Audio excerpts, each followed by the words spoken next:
naitwa Saadi Sadiki, ni katibu wa tawi la Simba Igoma. Tumekuja hapa nikiwa na viongozi wenzangu wa tawi la Simba Igoma kwa Mheshimiwa Mkuu wa Mkoa kwa ajili ya kuweza kupata support kutoka kwa Mkuu wa Mkoa, kwa sababu sisi tunajiandaa kwa ajili ya kwenda Dar es Salaam kwenye mechi ya Simba na Almasi. Tunaangalia bajeti yetu haiko sawa, kwa tukasema mlezi wetu Mheshimiwa Mkuu wa Mkoa, basi tumekuja hapa kwa ajili ya kuweza kupata support.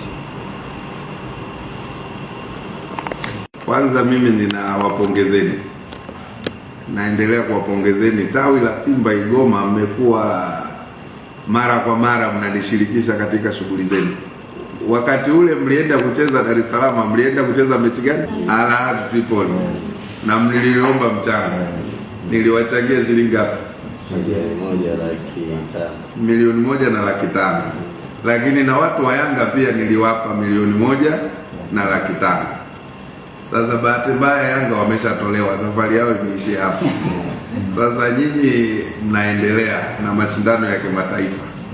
Na sisi kazi yetu ya serikalini hapa, na hasa ukiwa mwanamichezo, unatakiwa uendelee kutoa support kwa wanamichezo katika mkoa wako, na bila kuangalia wewe ni mpenzi wa hiyo timu au sio mpenzi wa hiyo timu, kwa sababu kazi yangu hapa mimi ni kuhudumia watu wote.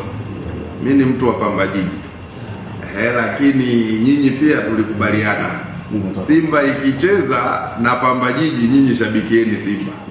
Lakini Pamba Jiji ikicheza na timu yoyote, nyinyi mnageuka kwa washabiki wa Pamba Jiji. Hivyo ndio michezo inavyotakiwa kwenda, na ndivyo mlivyo. Kwa hiyo endeleeni kutoa sapoti kwa Pamba Jiji, lakini pia msikate tamaa, kwa sababu nimeona mechi yenu mmecheza kule Misri, lakini safari bado haijaisha. Kwa hiyo endeleeni kuisapoti timu yenu. Kwa hiyo mimi nasema nitaendeleeni kuwasapoti, na nyie tawi la Simba Igoma ni watu ambao ninawapenda kwa sababu ya nidhamu, na nyinyi nawapeni usia katika maisha. Ukitaka ufaidi lazima uendelee kuwa na nidhamu. Alafu kuna lugha inasema mkubwa hanuniwi.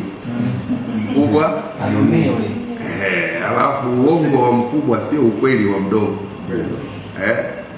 Uongo wa mkubwa sio ukweli wa mdogo.